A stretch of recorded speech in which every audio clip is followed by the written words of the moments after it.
So, our first review of the day is going to be for Daredevil Born Again.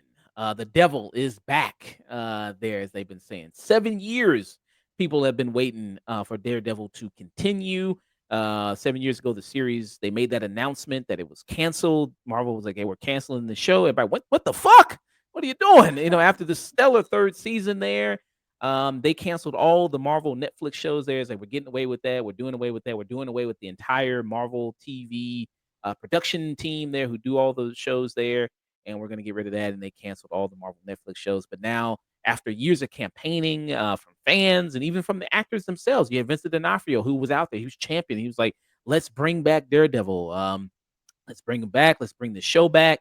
Charlie Cox, I think at one point was like, yeah, he was on the train for a little bit, but then at some point he's like, man, give it up. Hey, this shit ain't coming back. I'm already moved on. It's time to go on to greener pastures. But no, it is here. It has happened. They showed the trailer for this. They announced it, and to much fan delight. But then after this 2 episode premiere that is on Disney Plus, maybe some people are like, man, maybe this shit should have stayed gone. Maybe it should have stayed dead and canceled. We're going to be getting into that, the reactions as well as our own thoughts on this 2 episode premiere. So it is on Disney Plus. It is right now. Daredevil Born Again is a 9 episode season here. I believe 9, and then season 2 it will be like 8 when it comes out. 8, which they already are filming season 2 at this moment right now. They're already filming. They expect season 2 to come out next year. So they're already filming it at this moment right now. But what has been going on in these 7 years since we last saw the Matt Murdock here character, Daredevil? Well, we see that, life has continued on for Foggy, for Karen, for the team. They're still running their law practice there. They're still trying cases. You see that yeah, they're still doing that. So life has continued on in these 7 years. It hasn't. We just don't pick up right immediately after the end of the third season. You see that some time has passed, and then after the events of what happens in this first episode, there's a time skip, a 1 year time skip, where it goes even further. Where we see characters in a different spot there than what we've seen them before. And a lot of this is kind of dealing with Matt Murdock now, who's kind of not so much Daredevil. He's kind of taking a seat back, and we're going to get into it. And this is going to be a spoiler talk. So if you don't want to hear spoilers, if you haven't seen the 2 episodes, we got to get into a little bit of spoiler discussion there to dig into what happens in this. But after certain events that happen after the first episode, you see that Matt Murdock now has hung up the mantle there. He's hung up the baton sticks. He's hung up the mask there as Daredevil, and he's kind of just now just focused on mainly being a lawyer. You see that Wilson Fisk, who's played by Vincent D'Onofrio, he's running for mayor now and actually wins the bid to run for mayor there. It's announced there in the very first episode that he has won. You already see it in the trailer anyway that he's won there. And now it's about his position taking over the city as mayor and kind of him trying to figure out, okay, do I still remain in the criminal life? How do I kind of balance both those things? You think maybe is Fisk trying to go straight after all these years we've seen him in this show commit to a life of crime to try to move his way up there in this criminal empire ladder? We see that kind of going on. So yeah, that's kind of the stage we're set here for this. And then you have some other additions here kind of going on with characters. There's this character who we didn't see in the first 2 episodes. Well, actually, we did. We actually did see the character in the first episode, but is kind of pitched as this person is going to be the main antagonist for the series, and that's the character Muse, who's going to be the main villain here for the series there, for this season, for this time around. And then we see it seems like this season we're going to get a lot more actual court stuff in this. Like there's a big court case that's happening right now of Matt Murdock defending the White Tiger there, of that. And that the character name is let me see if I can find the character name here. Unless you already know it offhand. Not the like actual human character identity. I don't. Yes. I kept thinking like White Power Ranger whenever I saw him though. Hector Ayala is the White Tiger, and the actor who plays him is Camora de los Reyes there, who recently did pass away, and they did pay tribute to him. He comes up in the second episode, and he ends up having an incident where he runs into cops there, kills one of them, and is on trial there for the murder of that cop. Kills him And with bad CGI too. bad CGI kills him with that there. Bad CGI, and we're gonna be getting into some of that CGI that happens. But yeah, I mean, like I said, this was highly anticipated. Many people been looking for this. Daredevil was one of their favorite, for a lot of people, their favorite Marvel Netflix show there. Just all the things it did. It was such a departure from what they did regularly in TV. But yeah, so Sage, what are your thoughts here on Daredevil Born Again? Oh, well, let's say it succinctly. My disappointment is immeasurable, and my day is ruined. I, I, this was for sure my favorite of those shows. I mean, I think it's better than 99% of the movie output of the MCU. I think those three seasons are so strongly put together. Maybe there's some things here and there, like some of the stuff in season two with the hand is maybe not the greatest, but there's still so much good character surrounding it that even at its worst, it was still very good. Um, and sadly, I just don't think really anything came over to this. I'm not even gonna beat around the bush about it. I thought this was bad. Um, bad. Starting right at the beginning, they make a choice that I found just I was flabbergasted at the decision making, especially with a lot of like, you know, talk about what was going on behind the scenes and how like, oh, we, the old cast wasn't going to come back, and then they kind of rebooted and reworked the show mid-production because they were like, this isn't working. We do need to bring the old cast back. And then you watch it and it's like, oh, well, I feel like you kind of still didn't. Um, and it just, I don't, on a lot of levels, like some of a lot of the dialogue to me feels very cliche, very corny. It's lost a lot of the nuance that existed in the original show. It almost to me feels like a script written by an AI that was like fed the three seasons of Daredevil on Netflix, and it was like, all right, write us some new episodes. And it because it feels like just it feels Disneyfied. It really feels Disneyfied to me. Mm, well, yeah. So in these first 2 episodes, like I said, we're gonna do a spoiler talk, get into in depth of how we feel about it. So before I do that, I'll give my kind of generic kind of thoughts, and before I deep dive a little bit more how I feel about these episodes. So yeah, like I said, I mean, Daredevil, I think is one of the best series they did out of there when they did the Marvel Netflix shows. Um, And, Jessica Jones is a strong runner-up with the first season. I think that's really great. That's just like a strong runner-up there. But a lot of the other seasons of those shows, like after the first season, really kind of weakened. Jessica Jones, Luke Cage, Iron Fist maybe even had a good start. It started Yeah, off. I mean, it fell flat on his face even the first season. So there's more like that. an iron foot in the mouth. Yeah, so that one didn't even have a good start. And then they did the Defenders. They did that one, the team up show, which was okay. It was all right. I think some of them had good chemistry with each other. It was Uh, decent when Iron Fist wasn't on screen, as when that show was at its best. yeah, and I think even Iron Fist improved having to team up with them. I think like when he was with Yeah, Luke Cage, I think okay, if you were to do a Heroes for Hire show, I think yeah. this would work. I think those actors actually have some good chemistry together. There. I think the best Iron Fist ever was on screen was there. There was like one episode that was it might have even been titled Heroes for Hire, but it was like the Heroes for Hire episode of season two of Luke Cage. That one episode, the writing staff of the Luke Cage show figured out how to do Iron Fist's personality right, like as a guest star immediately. I don't know how the show about Iron Fist never figured it out, but Yeah. When Iron Fist actually jumped on and appeared on Luke Cage's show, that's actually the only time I really, really liked him. I was like, "Okay, this actually yeah, really was good."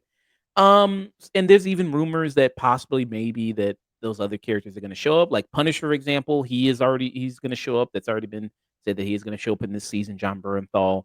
And even his show I thought was okay. I thought it was good. It wasn't spectacular. I thought he was much better in Daredevil than he was in his own yeah. show, there. But yes, it was one of my favorite ones there. Daredevil, just with the tone of it, the look of it, the grittiness of it. People mention the darker tone. Everybody brings that up. The fight sequences, obviously, that was also very memorable about the show, about the brutality of it. It's the first time people rarely ever see people in these type of situations. Action heroes get tired while fighting. That was a big thing. And it started the whole hallway fight trend, I think, in a lot of things with the Marvel stuff there, with a lot of that people doing that.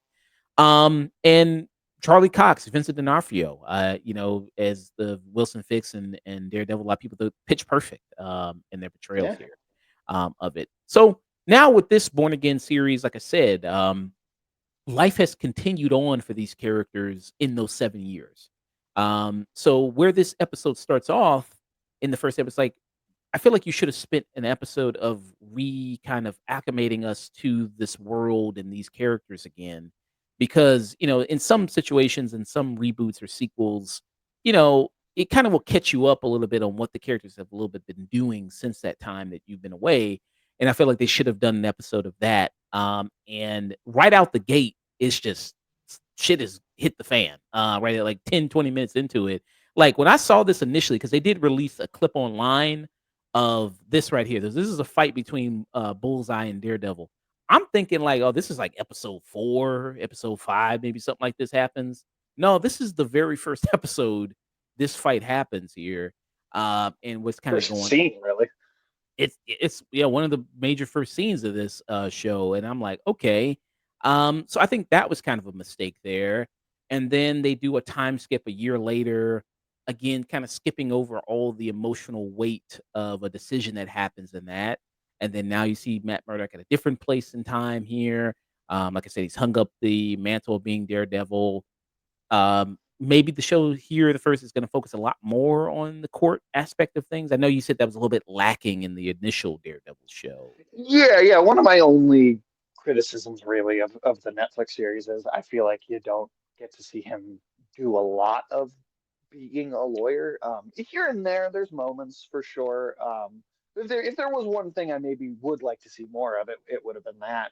Um, but I gotta say, with the lack of like tact that I think I'm seeing in the writing here so far, I'm not excited about seeing more courtroom stuff now because I just don't believe they're going to be able to make that interesting or keep that going in a way that's engaging.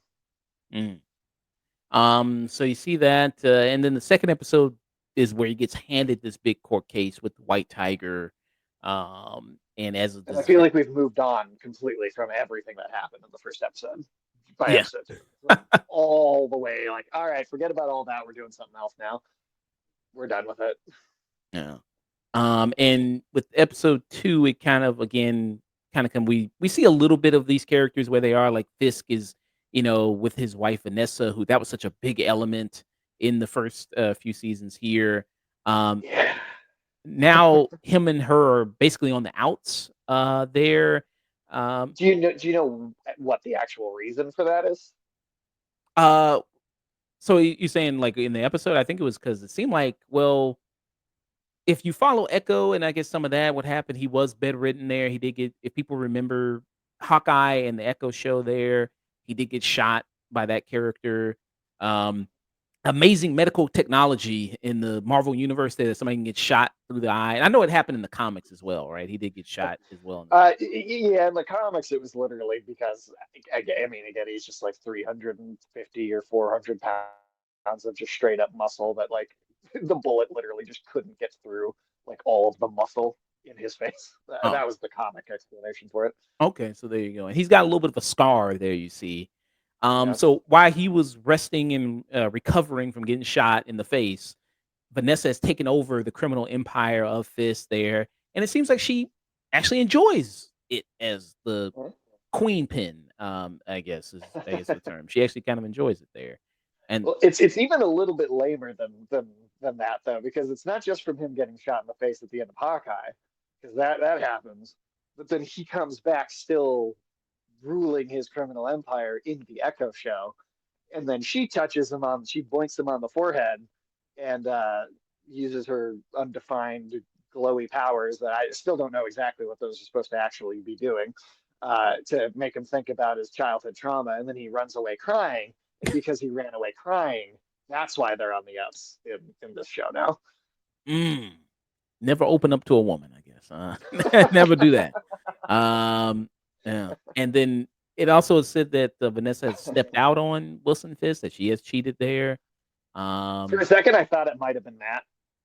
mm, but I mean, he's just such a giant horror. He gets around. I thought maybe they'd go there, but yeah, I think I'm like I said, I'm trying to work my way through the series again, but I don't think Fisk ever. You don't see him with any other woman other than Vanessa, right? No, it's just Vanessa. no. And they're so devoted to each other in all that whole show that I don't know. The way that they've been like, well, he ran away crying like a little bitch in Echo, so now they're going to be going to couple therapy in this. I don't know. It feels like a very weird direction to take those characters in. Yeah. So you see that's kind of where he's been, and we've seen these characters before this series, bringing up Echo, have popped up in other shows, like this gets popped up in Hawkeye. Um, I think that was one of the first things that they popped up in, either of I them. think that was the first thing Fisk came back in. Yeah. And then Vincent D'Onofrio, I mean, he didn't keep that shit much. He was like, "Whoa, look at this show. This is such a good show. I wonder wouldn't it be so good if I came on the show?" It's like, bro, of course you're gonna come on the fuck show. Like you've been tweeting I about think it. in the first episode of that show, there's like a flashback for the Echo character as a little girl. You see her grab a giant hand, and then you hear a like laugh, like it's very distinctively Kingpin's weird, like very like distinctive laugh that he does in the first series. Yeah. So, yeah, he was in that one, and then also you had Daredevil who popped up in She-Hulk, which I liked him when he popped up in She-Hulk. I thought he was fun. I'll be upfront. I think that episode of She-Hulk was a better episode than both of these episodes of Daredevil. And when these characters now that so that was kind of their soft introduction, I guess you could say, into the MCU of people going like, "Oh, hey, so they are acknowledging them. They are here." You know what I mean? Right? That was kind of that way. And it seems like with that introduction, they were also introducing like the more comic book versions of these characters. You see that like in something like in She-Hulk, where Daredevil seemed a lot more acrobatic, a lot more jumping around. You also saw when he was in Echo, there was a bit of that too. And some people go like, "Hell, I only watched Echo because Daredevil's in it." You know what I mean? I just watched it for just that bit in it. What you is that kind of you think what they did with these guys like Wilson Fisk, making him more comic accurate, strong Wilson Fisk? Even though we He did, felt like it in Hawkeye for sure. I mean, he survives like a giant explosion, like right to the face, and then flies through a concrete wall, and he just gets up and dusts himself off. So for sure in Hawkeye, he felt like a very much more comic book because like the comic book Kingpin is like I said, he's like 350 pounds of muscle. He's so strong that he can grab a superhuman like Spider-Man, right, and just like pin him down even without having like powers, right? He's just so big that even someone like that he can kind of grab and get a hold of. So it felt like it. Like, see, I'd be curious to see that translated in live action. yeah, just like zero neck, all body right there, and All just body. uh, so it just seemed like they did that with that. So I think that comes across a little bit here. Actually, somebody did do it for you. Oh, here you go. Somebody did show you and translate into live action for you right here. Oh, there you go. So I would watch that. I would honestly watch that this time. That seems fun. I So I think guess what's well, I was just gonna say I think what's interesting is a lot of those appearances in Hawkeye, She-Hulk, Echo, all these other Spider-Man, all these other things. It feels like a very different era of Daredevil comics that version is pulling from. Like the Daredevil, the 3 seasons of the Daredevil show. It's very much pulling from like the Frank Miller books from back in the day. Very dark, very grim, very grounded, and all those other kind of smaller appearances you're talking about had like a more kind of light and airy, kind of fun, kind of aspects to them in terms of like the personality of the character and how he was presenting himself as Daredevil. And that feels a lot more like kind of some modern like Mark Waid comics. And I think one of the things that makes this new show feel so weird is it's trying to go for a darker tone, like something like the first two seasons of the show, like that, like those Frank Miller comics. But it's specifically pulling from much more recent Mark Waid, Chip Zdarsky comics that are these much more bombastic, much more kind of lighthearted Daredevil stories. And so I don't know, like I feel this clash of tones in the plot lines that are being presented, and then the tone in which they're being presented in. Mm, okay.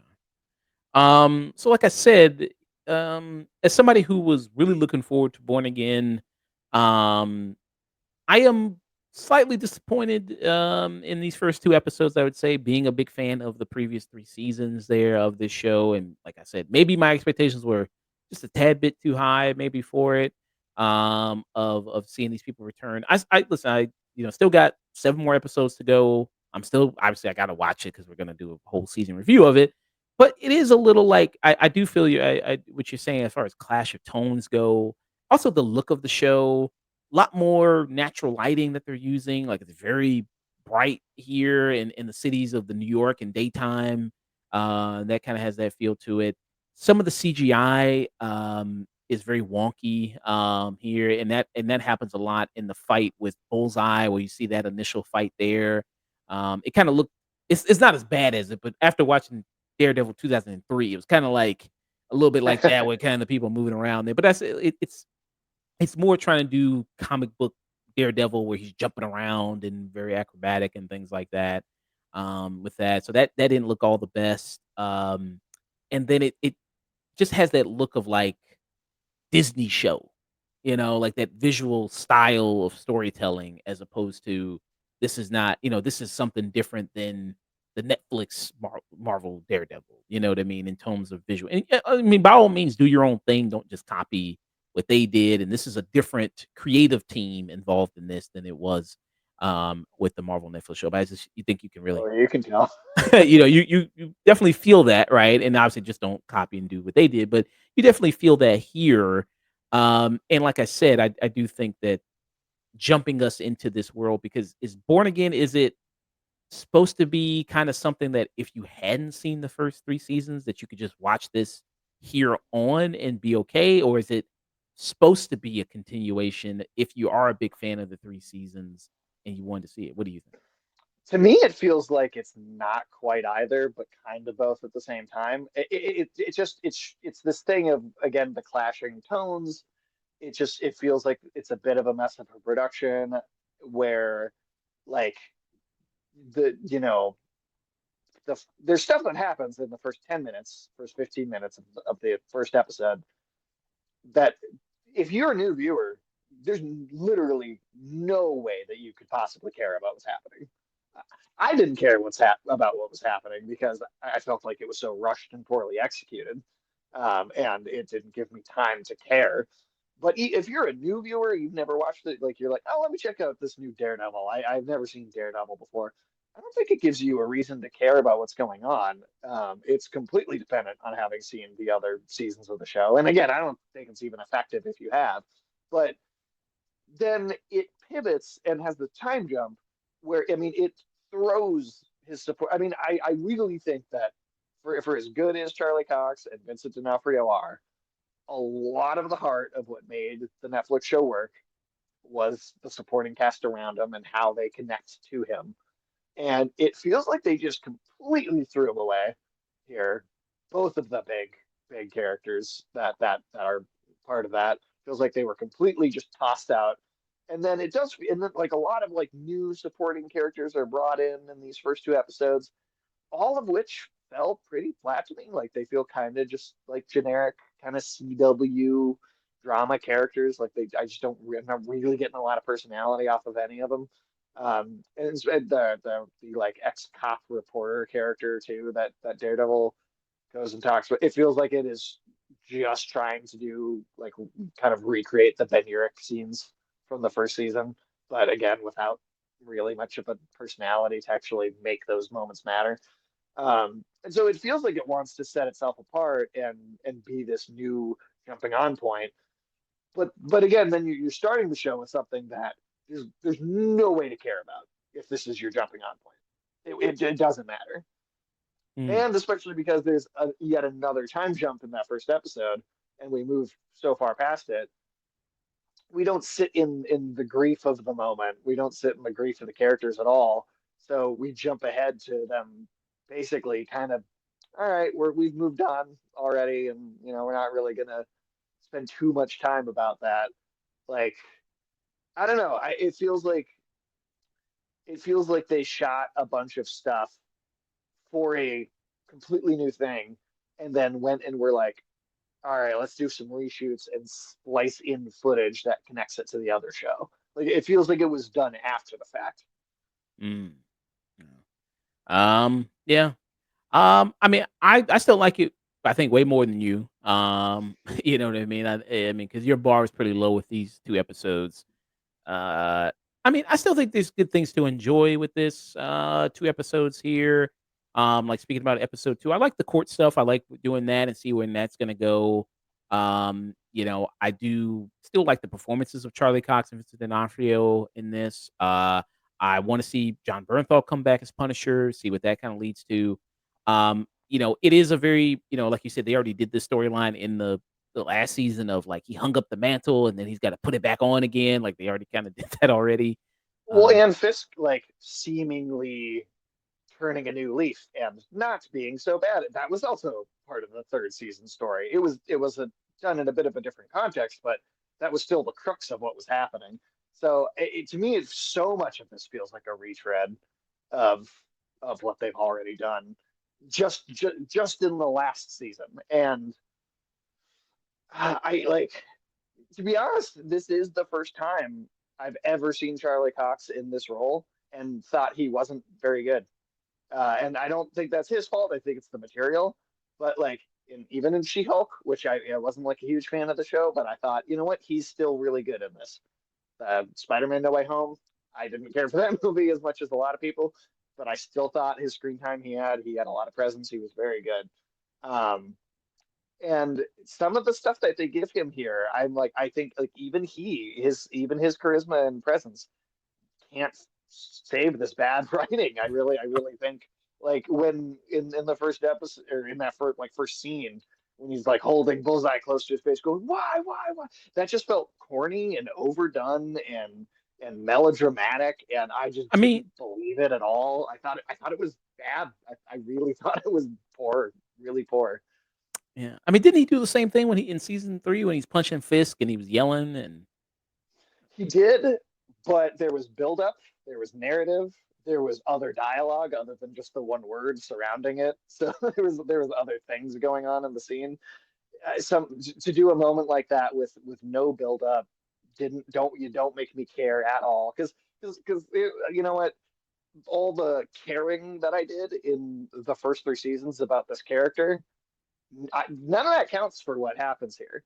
This new team of writers has to make me care about this character now in this episode, and I didn't because you just showed him to me for 30 seconds and then did that. So there's no emotion in it to me at all.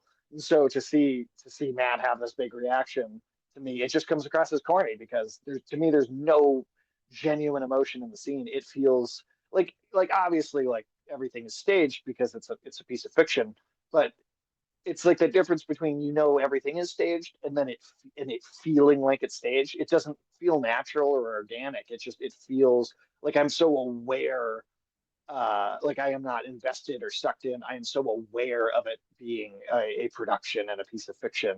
Like I feel like I can see the set and the green screen and it the doesn't camera guys behind. It just immerse it. doesn't It's not sell itself. mm, No, not at all. Not at all. mm. I thought it was, like I said, I thought it was genuinely bad. Not just okay, but really bad. And I've never thought Charlie Cox was bad in this role before, but I am finding him to be lackluster in this particular version. Yeah. I don't want to give a rating because it's only these 2 episodes. So I'm gonna wait till the season's done to give a rating for that. But yeah, I mean, I would say that it's a little lackluster there. I still think, like I said, good things to like about it. See where it kind of goes. There's a storyline that's gonna come up with the cops and Punisher and wearing the logo of the Punisher could be interesting. Fisk, it seems like they're doing heavy Trump allegory stuff with him.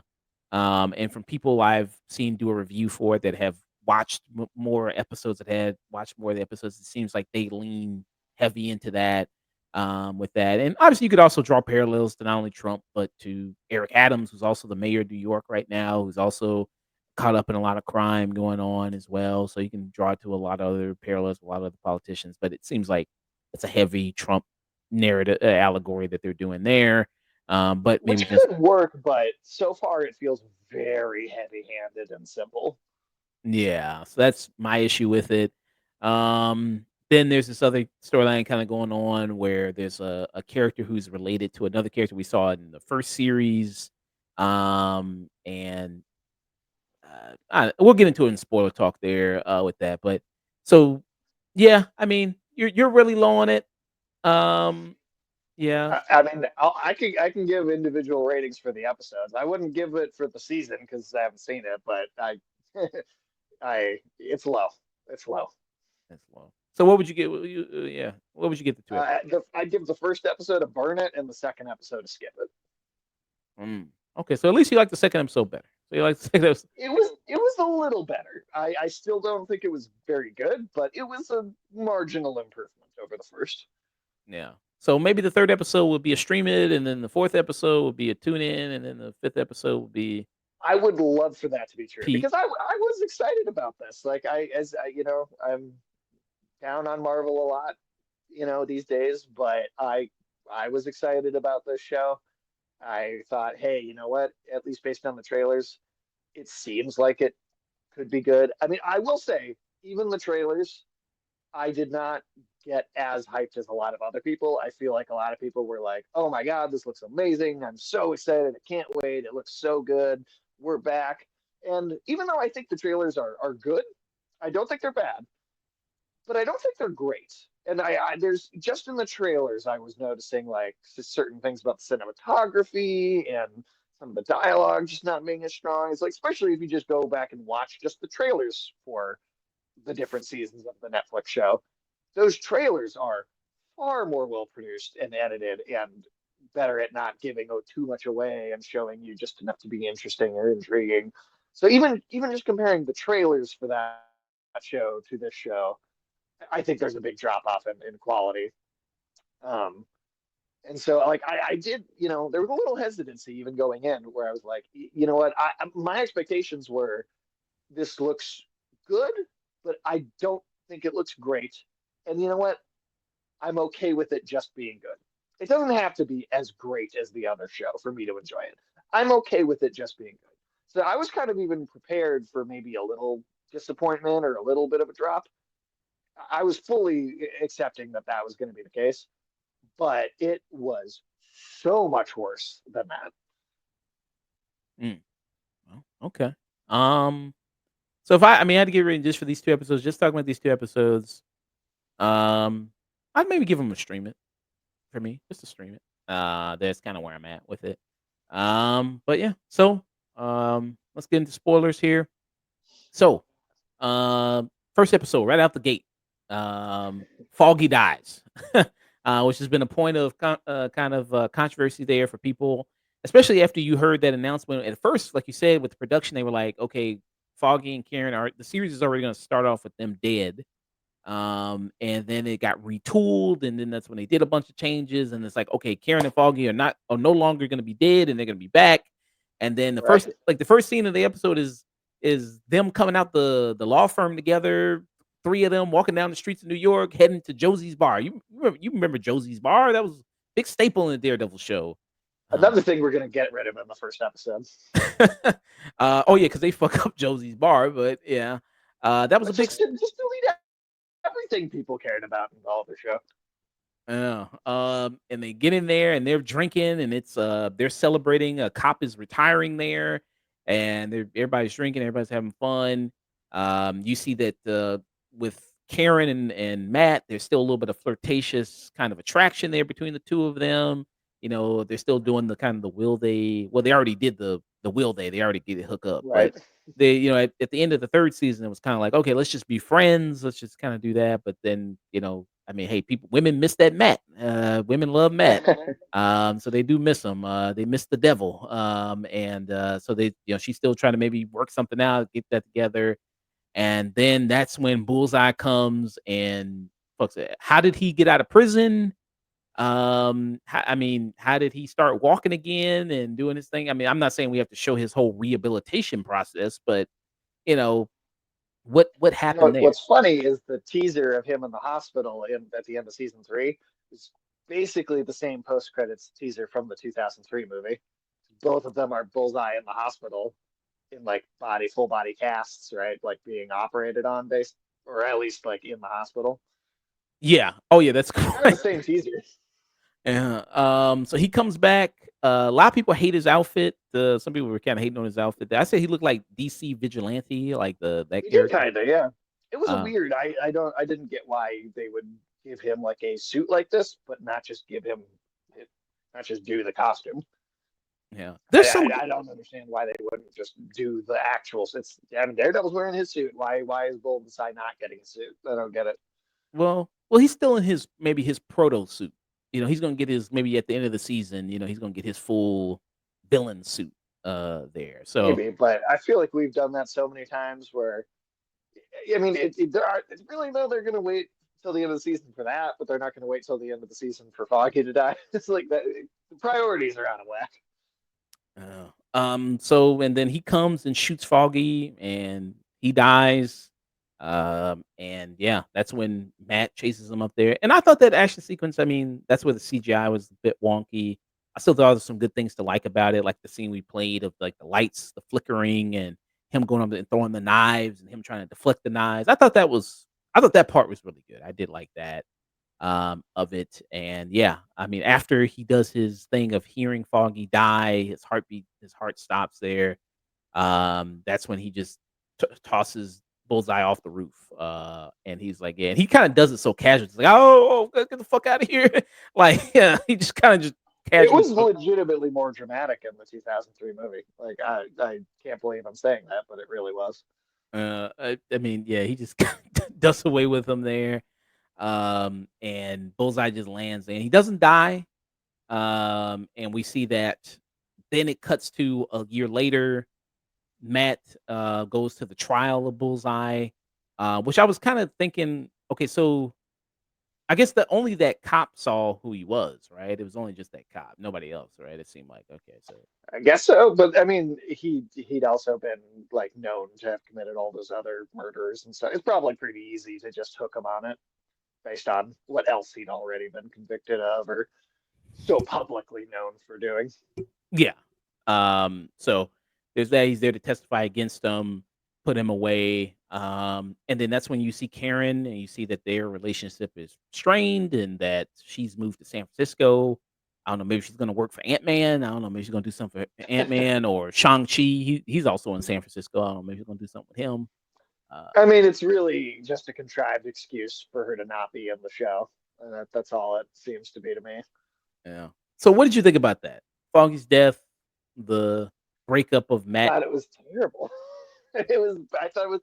I'm not opposed to them killing him as a character, right? Just in general, like I think you could do it, and it could totally work and be effective.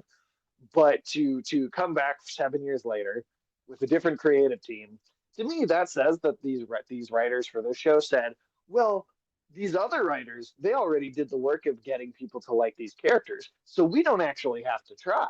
We can just manipulate the audience by killing someone that they already like. We could do it. That could be the first thing we do. We don't have to have good writing. We can just do that, and we'll just force an emotional reaction out of the audience. That's what it felt like to me. I thought it felt cheap and lazy. I didn't care at all. Like, and I like that character a lot. I think him and Karen are kind of the heart of the show of those 3 seasons, and I think him dying should carry some weight and mean something. And it didn't. It just felt completely meaningless, completely devoid of just any real tension or just any emotion, really. And that's why I think like Charlie Cox's acting in that reaction, I think, comes across as so kind of bad and corny to me because it's like, I don't care. You didn't do anything to make me care. And then these characters having this overwhelming reaction just comes across as unbelievable. Mm. Yeah, with Foggy's death, I mean, that's why I said you needed to more introduce yourself to these characters where they are now. If you had an episode or two, and I get you only got 9 episodes, and you don't want to waste a lot of episodes there, but again, you have to kind of reintroduce us to these characters again, and where are they at now in their lives? Like, what's the dynamic of these characters going on? And go like, oh yeah, this feels really like I said, it started off, with them and their friends and the bar and all these other things they're doing. Case like if you just had an episode of that, uh, that would have been good, and I think that death would have been more impactful because it really is trying to cash in on. Well, you already have built up a lot of emotion with this character for the 3 seasons already. So when this moment happens again, that's why I say like, is this show supposed to be? Is it supposed to be something new, like for people who've never seen Daredevil before, or is it supposed to be for people who've watched it before and continued? Because if it's supposed to be kind of like this reboot, then why the fuck would you care about this dude that just died and Right. you haven't seen him before? Like, why would that matter? Like, It it feels doesn't like feel they couldn't decide. yeah. And then him and you said that him and Karen kind of splitting, like you said, the friendship is not even there anymore. Doesn't make sense. Her I don't moving. think so because the entire third season was about how Matt was doing that to her and Foggy, and she was so mad at him for putting them at arm's length. And the whole resolution of season three was about, hey, we all learned that that's not a good way to go through life, and we need to be a little closer and be there for each other and kind of like maintain these relationships. And so not only is it not only I think does it not make sense because she was, angry about a different character doing this exact thing, but it makes her come across as like a giant hypocrite if this is supposed to be the same character, the same version of the same character. And then it makes her kind of unlikable because it was like you just spent a whole season. Again, if we're looking jumping from the last show to the show, it's like you just spent a whole season very upset about this thing being done to you, and then you're going to immediately turn around and do this exact same thing. Mm, no. Yeah, I mean, I guess the reason is you could say like, she's mad at him for being Daredevil and then bringing that kind of on you. But like I said, they kind of worked that out in the previous That was a season. plot line throughout the whole three seasons where she was like, you shouldn't, like, or at least when once she finds out it was at the end of two. But all of season three is like dealing with that as an idea and an issue and a strain on the relationship of these characters, and it's completely resolved. Like the way the show starts is like spitting in the face of the way that the previous show ended. Yeah. So that didn't really make much sense to me. And they already announced that Karen and Foggy are going to be back in season 2. They already announced that there. Which is, I mean, are they rebooting it again? So they already announced that Deborah Wolf and what's the actor who plays Foggy? What's his name? Eldon Henson, I believe. Eldon Henson. So they are going to be back in season 2 and do that. So you got that. I don't know. I mean, I assume she's also going to return Karen Page because she's listed on these number of episodes. She's going to be back in the other episodes Sure. of the show. There. Um, yeah. So I thought that was a big blunder there for this show. Like I said, I don't have an issue with them killing Foggy if you build it up and it makes sense. I don't have an issue with that. Uh, If Matt had been gone during like the 5 year snap chunk of time and he wasn't there to stop Bullseye, and that's why I thought like I don't know, just come up with something that actually makes sense. I just feel like very little thought was put into this. Yeah. So when 1 year later happens, you see that okay, Karen's moved on. She's in San Francisco, but Matt now works at this very big, high price law firm now. And in the comics, he goes to San Francisco and works at this law firm in San Francisco for like a period of time in the comics. So Oh, okay. it's a weird flip around thing that they did here where it's like, okay, Karen's going to go to San Francisco and then we're just not going to see her. But the place that's in San Francisco is going to be here instead.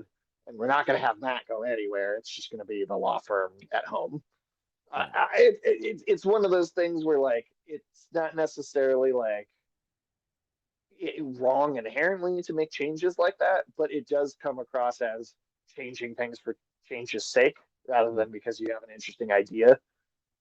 yeah. So he stays in New York. Now he works at this big high priced law firm there. He's moving on up in the world. And he's working with this other lawyer here, who's played by Nikki M. James. She's actually recently I saw her. She was on Severance. She's really great. She's on Okay. Severance there. She's there, so she's with him. And then the guy that had that retirement party at Josie's, the cop who actually saw him, Sherry. Cherry there, Sherry, he's, kind of being a PI for them, for the lawyers and help investigating things. Um, so you didn't like any of the newer side characters in the show? I find them all really flat and kind of just really personalityless. They feel like stock kind of cardboard CW character archetypes to me. I don't think they're adding anything. I don't feel like there's any chemistry between Matt and these other actors. I mean, again, I think the script is just it is I think the worst part about this whole thing. And so, these actors might all be amazing. Um, but if you have no material for them to work with, then I mean, it's like some of those actors in the Star Wars prequels. It's like you get some great actors there, but you give them bad enough material, and everybody ends up looking bad. Mm. So that's kinda a little bit of his new supporting kinda cast people. Fisk, since he's been mayor, you see that he has a new he's replaced Wesley. He's got his own new Wesley, basically right-hand guy. We see limited interactions with him. And this is the Michael Gandolfini character. No, it's a different character. I think his Oh, name was, uh, maybe Buck, I think was his name. oh, okay. Yes, yes, yes. There, It was I that remember. guy. He doesn't speak a lot, but he's just kind of there, and he kind of does. Yeah, he kind of there. But the Michael Gandolfini character, who people know is the son of James Gandolfini, there, and people also made the connection that you have another Soprano son, also in Daredevil, because there was an actor who played his son in the show Sopranos, who was in Daredevil 2003. But then you actually have his actual son actually appear in Daredevil there. And his role is he plays a character named Daniel Blake, and he's kinda like the young Republican, guy, influencer for Fisk. He's coming up with Fisk can fix it and all this other stuff, and he's the social media guy, I guess, of the campaign. Um, what'd you think about him? I'll be honest. I found him maybe to be the worst out of anybody. I found him like kind of grating whenever he was on screen. He comes across as so silly that it's like even the rest of the show, which I don't. I mean, obviously, I'm not a big fan of. I don't think is working very well. He feels like, especially even considering that, out of place in the way he speaks and the way he tries to interact with these other characters. I mean, I don't know. Again, if it's just the script or the acting choices. I don't know where exactly that starts and ends, but yeah. Oh, I found myself physically cringing when would come on screen. Uh, um, I didn't see what else he was. I know he was in that Sopranos prequel film. I didn't watch. Did you ever watch that? I have not seen that. Okay, I heard he was good in that. I didn't watch it myself, but I heard he was good in that. That's where he actually plays his father's character, but the younger version of him there Right. in that. Yeah, so his character, I mean, maybe can turn in some. I wasn't annoyed by him. Like I said, I just think it was very much like young Republican influencer type guy. That's what they're trying to go for with him. And I think he kind of worked at, a little bit annoying, maybe how you're supposed to be in that kind of position with him. Um Maybe he's one of these type of people that will overreach and then Fisk will put him in his place, or, something like that. Seems like he's that type of character maybe. Sure. Uh, so that's kinda like some of Fisk's kinda supporting cast there a little bit with him, with his kinda character he mostly interacts as we've seen so far, with him. And then there's another character who I said is related to a character we already seen, Ben Urich, who was in the first season, who died in the first season. So here we have his niece, BB Urich, who has her own influencer, content creator, like street interviews that we see throughout the first 2 episodes of giving us like insight of what people in New York think, which I thought was a little good to kind of catch us up on what people have been this people of New York, what they think about certain things in a way. It's a little of a cheap, storytelling tool there with that. What did you think about she calls it the BB report there. I think if it goes somewhere, it could be one of the better aspects of these first two episodes. I'm just worried about like if they will pay it off or make it feel like that was worth having in the long run. Um, but I mean, I think as far as just like setup for potentially doing something with her as a character later, I think that that works fairly well. I like the different aspect ratio that you have in the footage. Um, it feels kind of comic booky, like almost like you read a comic and it's like, oh, here's a news report, on a particular page, and so the panels are drawn differently. So I thought I like that actually about it, the visual presentation of it. Um, I mean, and I could, just to try and give it at least as many compliments as I am able to give it. I did also think that was a cool bit of filmmaking in the first episode when Matt is listening to Foggy's conversation on the phone and the way the aspect ratio slowly shrinks down as it's like zooming in and kind of visualizing his super hearing. I thought that was cool. That was like one of the few I think actually kind of creative and well thought out visual uh, kind of effects that they did. Yeah. She might intersect, she might come in being kind of this eager reporter, just like her uncle there that might, help she might help Daredevil, Matt Murdock bring down Fisk, expose because But they have a lot to live up to because that Ben Urich character was, I thought, had so much depth and was so good in the first series. So, like, if you're gonna kind of do a direct follow up to that storyline, like, let's do something interesting with it. yeah. So we'll see with that. So it seems like that's kind of maybe going to be her role. She's going to intersect there with that. Because right now we see that the opinion on the city, like it's kind of divisive here with Fizz. Like a lot of people, either they really love this guy and think he's going to do really great, or they really hate him and think he's a piece of shit. There, and you see him kind of come in and it's like, oh well, maybe he can do something. Well, Bucky killed JFK and he got elected to Congress, so whatever, I Yeah. guess. I mean, he's a literal Russian agent and he became a congressman. Uh sure, I guess. Why not? Hey man. Okay, sure. But yeah, so you got that kind of going on. There's a new love interest for Matt. Uh her name was I think Heather, wasn't it? Or is that yeah, um, Heather Glenn, right? Heather, okay, yeah, she didn't make a huge impression either. She's a therapist, and you see she's also doing therapy for Kingpin and his wife there, and Because you didn't there's like only one therapist in New York that people are going to. uh, you didn't like her, huh?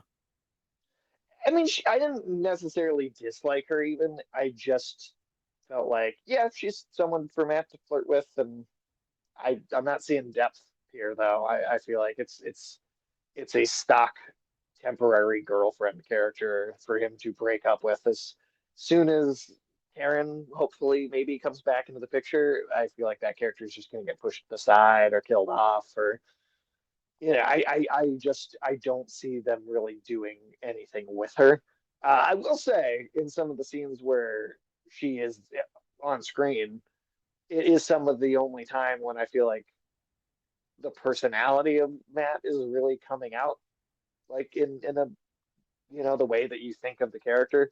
But even then, it still feels very basic, very simple. Mm. Well, Matt, he's always gonna turn on that charm when it's the women, man. He's always gonna Yeah, that's he's true. gonna crank it up, man. He love them women, man. Yeah, I mean, I gotta see more of her to really form an opinion. I think because she comes in the second episode, right? Or is it the I first? think she was introduced, I think, in the first one. Oh, okay. He actually takes her on a date though in the second one. Okay. In the second one, yeah. Yeah. So I gotta see more of her. See what they kind of do there. Maybe it could develop into something good. See what they do there. So it's too early to tell for me, for her, for a love interest type of storyline. Again, I think it is a little like, okay, oh, it all has to people connect to each other, like, okay, she also has to be the therapist of, Fisk and his wife, Vanessa. It's like, what's she gonna tell Matt all about? Like, okay, the secret to beating Fisk is he can't get it up in bed. Like, what the fuck? Like, come on, like what? Like, that's how you gonna defeat him now? Like therapy? Like, okay. But I yeah. guess that maybe that's what Echo's powers do, is cause erectile dysfunction. That, you know. Yeah, maybe. Hey, maybe that's the that's what been fucking them up, man. Native American mystical powers, limp dick syndrome, I guess. That's what you got there. Um, yeah, so that's a lot. And you're not interested in the court case going on with White Tiger. I mean, it could go somewhere, you know, it could in future episodes, but I just, I mean, so far, just none of the setup for that I think has been very interesting. It could get interesting maybe as layers unfold and as it moves. But so far, I mean, that opening scene, it's the second episode, the where the cop gets trips and falls in front of the train. I mean, on top of it, I think the CGI being bad, the choreography of these action scenes, I really just don't think being very impressive. It also is just filled with this like really simple kind of basic expository dialogue. Like he runs in and goes like, "It's wrong to beat people up. Stop it, guys." It's like all the dialogue kind of comes across like that, and I'm just like, people that are writing lines like that to me, are they really gonna write a sophisticated courtroom drama? Like, are people that write dialogue on that simple, like fifth grade reading level, like quality, are they going to be able to do anything that is interesting or nuanced or complicated or has like multiple arguments that are convincing back and forth? Like, I just don't. As like just based on I think the really low bar of dialogue in this show so far, I just cannot imagine them doing dialogue in a courtroom scene that actually seems realistic and interesting. I'm intrigued by them doing more court stuff, by them doing this, like this, I guess, being the big case that he's going to do over the course of the season. And I don't know if it. I think it might just be a couple episodes and then kind of we move on to something else. mm, you think he's going to help free him, and then he's going to help him fight crime later on, or something like that? Maybe I feel like he might it might be a 2-3 episode thing and then he's out. We're doing another story. Mm. Interesting you bring that up. Want to close it out with this, just about your kind of predictions for the rest of the season. We see so at the end of the last episode, I mean of episode 2, we see that Matt just couldn't keep it in any longer. He was trying to be good. He was like, "Man, it's like Denzel Washington in Equalizer 3." He was like, "Man, please don't make me do this. I don't want to do this. You don't want me to do this." But Matt had to come out. So you see that all these cops, there's a lot of corrupt cops there going on, and then they're trying to kill a witness in the case that he's doing for White Tiger. He's trying to protect the witness. He's trying to tell the cops, "Hey, you don't want to do this, go home there." They start beating the crap out of him. And you also notice with one of the cops that they have the Punisher logo tattoo on their wrist there. Yep. You see that. Yep. Um was so again it calls back. So that they did a story like that in the comics where the cops like became like this rogue thing where they like what do they call it? Back the blue type shield Punisher logo guys. Yeah, something like so. I can't. I don't remember what the exact name was, but I mean, like it's an interesting story. I mean, it's also the kind of thing where like I feel like there's a few different ways that you can kind of depict Punisher and like how uh unhinged or how like to what degree of heroicism is there in that character and how he behaves, because in the comics when you do that storyline, Punisher then is killing corrupt cops because he goes, you don't do what I do, only I do this. And it's on the more, it's like that goes with a much more heroic depiction of Punisher. It's like the less crazy version of him, like the much more he's got some moral lines to him still, even though he does take farther than other heroes. It's the Punisher that in the Civil War comic he kills two villains and Captain America hits him on the ground for it, but Punisher won't hit him back because Punisher still has some standards. He will not hit back. certain people. You know, like he won't Well, harm wasn't that innocents. probably just because he didn't want to get his ass whooped? I mean, Captain America. No. I mean, it's he really. I mean, in the comics, there's a whole interesting thing of like World War II veterans were respected when they came back from war. Vietnam veterans were not. There's some interesting stuff going on with the dynamic there. Oh, okay. But I get the feeling, based on what I've heard, that Punisher in this is going to be a little more on the unhinged. Like, all right, dude, you need to stop. You're way extra out of control. And I don't know if that cop Punisher storyline works with that version of Punisher. Like, I think you need to have Punisher be reined in so that he can then come down on those cops. That's what makes that story good to me. Is he is then coming in and putting a stop to that. He's like, don't look up to me. No one should look up to me. That's fucked up. Like, that's not okay for anyone to look up to me. Look up to Captain America. Do not do that. You know, don't look up to me. And if he's like way out there in the show, then I feel like the message of that story doesn't land. And so I'm worried that they're gonna kind of miss the point of it. Mm, yeah, I don't know what episode John Bernthal comes in as the Punisher, but we see him. He's got a big bushy beard. Looks like the Unabomber. So I don't know. And like you said, I've heard reviews. People say like, yeah, Punisher is unhinged. He's crazy. He's psycho with this. So, but I And mean, you can do that. It's just you got to handle it the right way, and you got to be consistent with how the world is reacting to him. Then yeah. But I thought that fight that Matt had with those two guys, those two counts, I thought that looked good. I thought that was a good looking fight there. I thought I that was think that was the best ones in the show so far. Um, and I think the hits actually did feel like they had impact.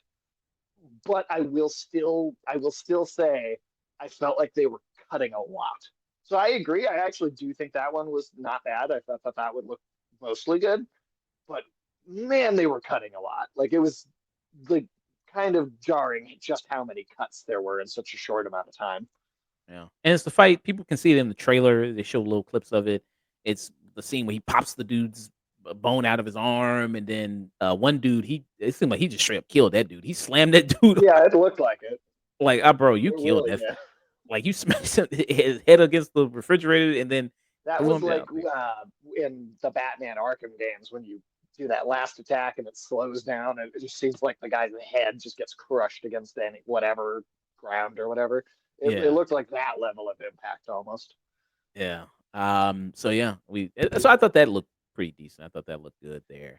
So It what? does seem inconsistent with his like, oh, I'm not Daredevil right now because I crossed the line by trying to kill Bullseye, and I'm in penance, and I got to not be Daredevil right now because I came so close to killing someone. And then it's like, oh yeah, but the second I start doing it, I'm like, yeah, I'm basically just gonna kill this guy anyway. Like, So that seemed, I mean, maybe he didn't hit him hard enough to kill him, but it just seemed a little weird when his whole thing is, I'm not doing it because I came so close to, all right, you're pushing me, I have to do it, and I'm going to take it this far immediately, like right away. yeah, because not only did because I mean, you understand why he fights back because he's like they don't just like Yeah, keep oh, for sure. kicking him, punching him. It's like, okay, you think like, all right, he's done. But then they're like, okay, we got to kill this guy now. He's like, ah, shit, now I got to do something. You know what I mean? I was going to just take the ass whooping, but now you're going to kill me. And they're like, ah, okay. And then, I mean, not only does he disarm them, but he, like I said, he cripples them and permanently disables them, But hey, they got good insurance. Cops got good insurance, don't they? They got Well, that's true. Also, I found the really jarring thing though about that scene was the song as it cuts to credits. Like, that felt like very poorly edited together. Like, it was like this oh, very fast paced, like, kind of, just, I don't know, very upbeat sounding music. Like, it's like he's mid scream, cuts to credits, and like the song choice does not go with how the episode ended. yeah, that was a little, a little strange there. That kind of cut. I forgot the name of the song they did, but yeah. I don't remember the name. I just remember, like, the second it happened, I was like, that's not the sound I should be hearing after that moment. Yeah. So, what's your predictions for Born Again season one? Well, I mean, look, I hope it improves more. Like, there was a marginal improvement from 1 to 2. It was small, very small, but it was there. So, who knows? Maybe we'll get a little better next week. I hope so. I want to like. I am someone that wants to like the show. I am not. I am not coming in hoping to have something to complain about. I really, really wanted this to be good. Um, my enthusiasm is at an absolute zero though right now, going forward. And I mean, my hope, I guess, is really just that they get Karen back in here, even if she's not sharing scenes with Matt. There should be a B plot with her and what's going on with her, and the fact that that has yet to rear its head. And maybe it will. Maybe episode 3 starts that way, and then I'll be like, oh great, they've completely assuaged my concerns. Maybe that happens, but I feel like you can't get rid of Foggy and Karen, at least for very long. So let's bring this supporting cast back in. I mean, I'd like to see John Bernthal, but again, I'm worried about how they're going to handle it, and if it's really going to be consistent with this version of the character. Um, I honestly think that they're probably going to go based on some of the things I've heard. Just like you said, they're going to go harder and harder with the like Kingpin is Trump thing, which I feel like is just lazy. So I'm expecting to not really like the Kingpin as a villain in the season, which is sad because I think he's been so great up until now. Well, maybe not in Echo and like Hawkeye so much, but in the Daredevil seasons at least, I think he was really fantastic. So I don't know. I have hope that it gets better, but I have absolutely zero expectations that it does. Mm. We'll see. 7 more episodes left. They're gonna release them weekly, episode each there. Damn. I I mean, even though I was kinda mid on it, I kinda felt like, "Damn, I wish they released all of them at once, man." I still craving some more Daredevil, man. Craving that devil. I'm after the first episode, I was like, wow, I don't even want to watch more. Like, Mm, I don't even care anymore about seeing more of it. well, I don't know. We'll see. We'll see. I think you think it's probably gonna end with him putting the D's on his chest. He's gonna put the put the 2 D's on his It chest. might, it might. I mean, I know that's like a fan requested thing. Here's another compliment. I actually thought that the suit looked better than in this. Okay. I never really loved the way the Netflix suit looked. I thought it had too much like it's half of it's red, but then like half of it's like this black Kevlar, and it's like just make it all red. And I actually thought the suit design looked better. So there's one more compliment I can throw the show's way. It does look more red. I'd say that it does look more red. Yeah, the black pieces are more like on the sides and kind of in the joints more, and rather than just being like on the front of the chest. So I think it's a better costume design. Yeah. Season 3, gonna see Shang-Chi gonna make a appearance. Karen Page is gonna help her out. Yeah. Maybe. Subplot there.